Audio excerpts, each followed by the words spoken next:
Welcome to the Create What You Speak podcast.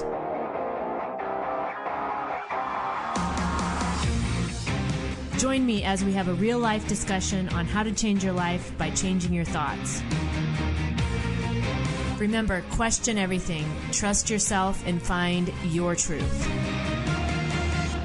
Welcome to the Create What You Speak podcast. My name is Sloan Fremont, and I'm your host. This week, we're going to be talking about irreconcilable differences with our story. And I put story in quotes there because we all know the stories that we tell. Just because we tell them, it doesn't mean they're true, right? I think as humans, we have this idea that if we think it or if we say it in our mind, that it's factual, and that just isn't the case. And so I want to share a pretty big breakthrough I had on this. This is something I think my intention is, my goal is that with sharing this story with you, that you'll be able to see something similar in your own life that helps you break out of your own story. Before I get into that, I just want to remind you of a couple things. Let's see. First off, if you haven't joined my Telegram channel or my Gab group, there are links in the show notes for you to be able to do that. That's where we can connect outside of the podcast. Additionally, if you're interested in supporting the podcast, one way to do that is by purchasing my course, 33 Days of Magic. And you can find that at 33daysofmagic.com. And what that is, it's a framework for you to take what I talk about in this show and apply it in your own life. So if you're interested, please check that out at 33daysofmagic.com. Okay, so let me set the stage for this realization I had this week. And I'm hesitating with my words because I have so much I want to say, and I want to make sure that it makes sense and goes in a logical flow, because sometimes I feel like I go off on tangents because I get all these ideas that come to me. So let me set the stage for this topic this week of irreconcilable differences with our story.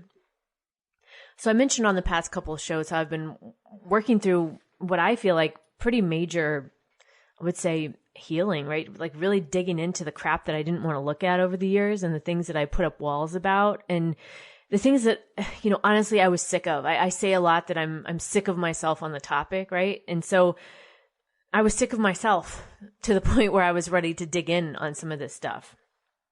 So the person that I was working with on this, we were talking through how this storyline that comes up for me that I'm always going to be alone. You may have heard me talk about that here on the show before, that is something that comes up for me. And sometimes it's at the point where I can't even say the word alone because it brings up so much emotion for me. Like it makes me instantly want to start crying. So she suggested that I work on two things. And one of them was to write what alone meant to me, write the words, the feelings, the emotions that described what alone meant to me. And also to write out how I see myself, like the words and the phrases that I would use to describe myself. And she also suggested doing this in songs or poems or memes if necessary. But the general idea was to write out what alone means to me and then how I see myself. So I was a little hesitant to do the alone part of the exercise because I didn't want to deal with the emotion that was going to come up, that I was afraid was going to come up around it. But I sat down, and as I walked through it, and I was like, okay, this isn't so bad writing this out, right? Here's how this makes me feel. And some of the words that I wrote were cast aside, unimportant, not good enough, overlooked, not seen or heard, having to fend for myself, unsafe, or always looking for safety outside of myself and afraid. So then I after I did that, I went to the list of how do I see myself. So I saw myself, some of the words I wrote were trustworthy, caring, and loving, honest, true to my word, take care of things, take care of myself, an adventurer, try new things. I speak up, I go after what I want. I'm unafraid. And I was like, wait a minute. I see myself as unafraid, but on the list that I just wrote about being alone makes me feel afraid. And what I realized was that alone representation, the words that I used to describe that feeling around alone, represents a version of me that I don't see myself as. Like, I don't see myself as an afraid person. I feel like I wholeheartedly believe I live my life unafraid. And I don't feel unsafe in this world. I don't feel my safety is not something that is a high concern for me. And all these other words, as I started looking at this, I'm like, these don't reconcile. There's an irreconcilable difference between what I believe as myself being alone and how I see myself. And that was so eye-opening to me to have that realization, to look at myself in the eyes almost, right? Like to have that mirror, to be able to see that wait a minute, these two storylines, they don't add up, right? There's one that I've created over the years for various reasons, but then there's the one that I consider reality, which is how I see myself, and they don't line up. And so there's so much power in the unspoken story, right? That storyline that runs under the surface in our subconscious, like the alone story was running for me, right? Those words of being cast aside or unimportant or not good enough or afraid, right? That storyline had been running, and there was so much power behind it and so much emotion to the point that I couldn't even say the word alone most of the time. But then I started thinking about this as I'm looking at these two lists of words that do not reconcile. And then the question was, okay, so how valid is the story, right? The stories that I had adopted as a child or throughout my, teenage or young adult years, those stories don't make sense for me right now as an adult. They don't make sense. They're not the same.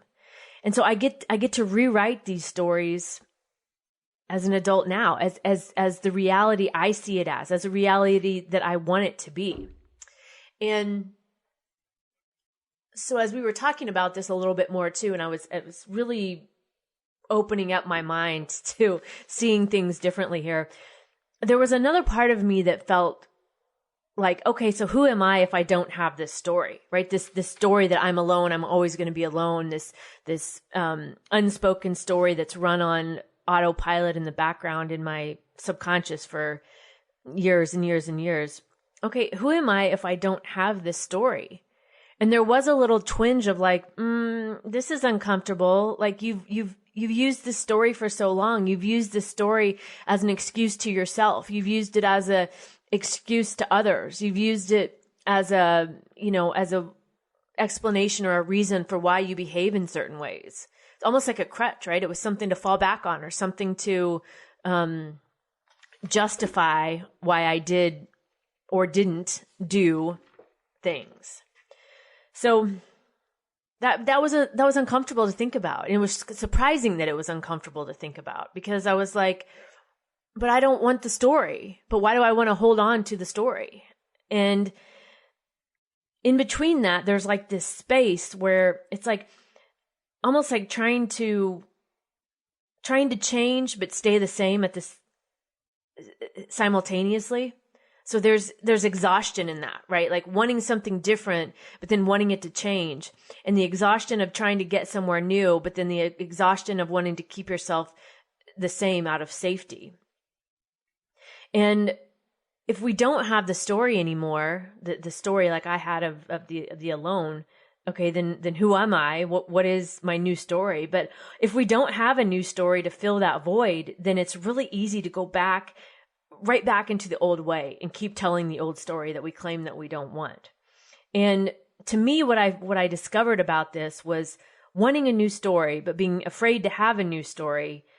There was so much turmoil in that avoidance in that, right? When I would say the word alone, or we would try to talk about, even on here, trying to talk about it. I think I've said it multiple times, or maybe you've heard it in my voice where my voice starts to waver because I'm afraid I'm going to cry.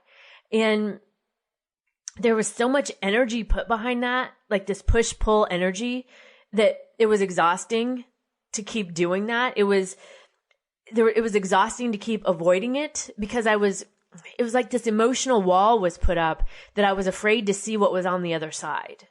Even though I said I wanted it, right? I was sick of the story and I wanted it. I was afraid for some reason to see what was on the other side. Now that goes back again to another, an irreconcilable difference here, because I don't see myself as an afraid person, right? Like I said in the beginning, I see myself as unafraid. So this alone and the meaning of alone and the moving past the alone had me afraid, which didn't reconcile with how I see myself, right? I've done, I feel like, much more things in my life than explore the word afraid, right? So it wasn't something that was, I don't know. It's, you know, and I'm not trying to discount it as, cause it was clearly deep embedded in me, right? In my bones, right? In my psyche. It was something that I had been on replay for so long. It was energetically set in me. And there was a lot of, like I said, emotion, a lot of exhaustion, a lot of turmoil around that push-pull in trying to get away from it. And so who am I if I don't have this story? And I'm okay, and I'm understanding that it's not scary. I don't need to be afraid to have a new story or to explore past this current story. And so then the question becomes, what do I want the story to be, right? If my autopilot had been, I'm always going to be alone, and I don't want that, and I'm comfortable now, I'm not afraid of exploring it. So what do I want the new story to be? My general tendency would be to get out a piece of paper and write down this elaborate story and all of these things, and, you know, which is fine. There's nothing wrong with that. But the person I was working with gave me a different perspective on this. She said, well, what about what already is that you haven't acknowledged, because this cloud around the fear was clouding your judgment, or was clouding your ability to see who you were. And I thought that was really interesting. Again, instead of, you know, seeking or going, looking past for something else or looking for something else, what's already right here that I'm just not acknowledging? And is it clouding my ability to truly see who I am, or see what the situation is, or see reality in a different way? And as we were talking through this, one of the things that I also realized was just how much I often would seek and search outside of myself for answers. You know, feeling like I always had to be looking, or, you know, the looking kept me busy to not have to see what I felt afraid to see, which was really addressing what that alone word meant to me and understanding how it played into my life. And one of the really interesting parts of this conversation about this was I was talking about this recurring dream I have of the first person I ever dated, and I would say probably was in love with, right back in my 20s. And I dream about this person still to this day. It has been 20 some years now, probably. And I don't dream about this person or have current wishes to get back with this person or think that we're going to circle back later in life and get together. That's not the dreams. And that's not what I don't even want that. That's nothing isn't what this is about. The dreams happen because I feel like he's somebody that gets my attention, and he's somebody that, you know, it's from a point in time, I think, back then. And he's the representation of that. Now, my belief about dreams is that, you know, the dream is about you. You're just seeing it displayed in things that you'll recognize. And that's something, he is a person I would recognize. Now, what's interesting about that is, you know, if I saw this person today, it would have zero impact on me. I would wave or whatever and go on. But from way back when we were, you know, together and had the breakup, and, you know, I didn't understand it, you know, and all these emotions around it, the dream is, it's almost like it's from back in that time. It's not from current. It's not in the current state. So and I get pissed about these dreams too, because I don't want to have them. I argue, I'm like, I don't know. What are you trying to tell me? Like, what do you want from me? Because I have nothing for you. I've tried, I've written the letters, I've burned the letters, I've, you know, tried to understand what this is about, and you're fucking still here 23 years later. So what the fuck do you want from me, right? Like, leave me alone. I'm done. I don't have anything more on this topic.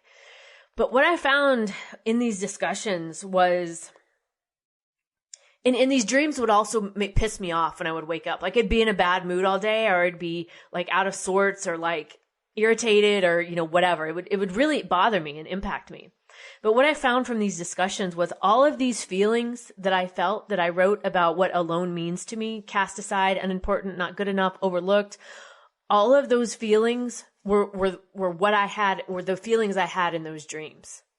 So those dreams were bringing that back to me, to my subconscious in my dreams, I think, to get my attention and tell me that, and get me to look at this that I didn't want to look at. Right. And so it was so interesting for me to understand, or pair that together, that, wait a minute, when I have those dreams and I feel terrible when I wake up and I'm annoyed and I'm pissed about it, it's because I'm having all these emotions or these feelings that I define as what it means for me to be alone. And I don't even think alone is a bad thing. I actually enjoy being alone. It was just the definitions I put around the word alone, and what I was, saying or making up or telling a story about that other people would see me as. And so this connection there of understanding what that was about and how it was still impacting me today was so, I don't even know how to say it. It was so simple, yet so, like, what's the word I would describe? Like opening up to something I hadn't been able to see before, that was so frustrating and so painful and so, just I was sick of. And, we were talking about this also, about how in the pain, we do drastic things, right? When we're in these painful situations, we do drastic things, and we feel crazy, and we may do crazy things, but it doesn't mean we're crazy. It's just a crazy time. And so we do drastic things to stop the pain. And I realized that now, not wanting to, in my interpretation of my story, not wanting to look at the pain, had me doing all these things, right? Drastic, crazy, sometimes things over the years to get away from it, when it was trying to get my attention all this time, right? In the dreams was one way, and I'm sure there's other ways I didn't even notice or pay attention. And then there's those scenarios that just keep replaying over and over and over. And it's like, why do I keep getting the same results, right? So this understanding of these irreconcilable differences with my story, I'm not even going to call it my story, with a story, with a story, because I don't want to call it mine, because I'm not owning it. It's not for me anymore. It's not my story anymore. And really understanding these irreconcilable differences between what I defined as being alone and how I see myself really helped to diffuse that. Like, I can say the word alone now and it doesn't upset me. It's not bringing tears to my eyes. It's not making me want to pause this so I can cry it out for a few seconds and get back to it, And so I wanted to talk to you about that this week, because it's so powerful. It was so simple yet so powerful to connect that. And if there's something in your life that you're struggling with, or you have been, and it's one of those things where you're sick of yourself on the topic, maybe this exercise would work for you. Taking time to write out whatever that thing is for you that you can't seem to get past, what the definition of that is, and then writing out how you see yourself, and looking at the two and see, do they reconcile, right? Or do you have unreconcilable differences in your story like I did? You can use this exercise as the way to also identify the unspoken stories. Those stories that maybe you don't know the storyline is there. Or maybe you it's been going on for so long, it doesn't even, you've just accepted it as truth. And see what comes up. That would be my advice. Go into this, without any expectations, and just see what comes up. And maybe you'll be surprised, like I was. All right, so that's it this week on the topic of irreconcilable differences with our story. I really hope you found this beneficial, and it has an impact on your life in such a great way like it did on mine. And I would love to hear from you. I would love to hear your thoughts, your comments. You can leave a comment in the show notes here. You can leave a comment on Gab in my Telegram channel. I have all the links in the show notes of the story, and I would really love to know what you think. Until next week, remember, question everything, trust yourself, and find your truth.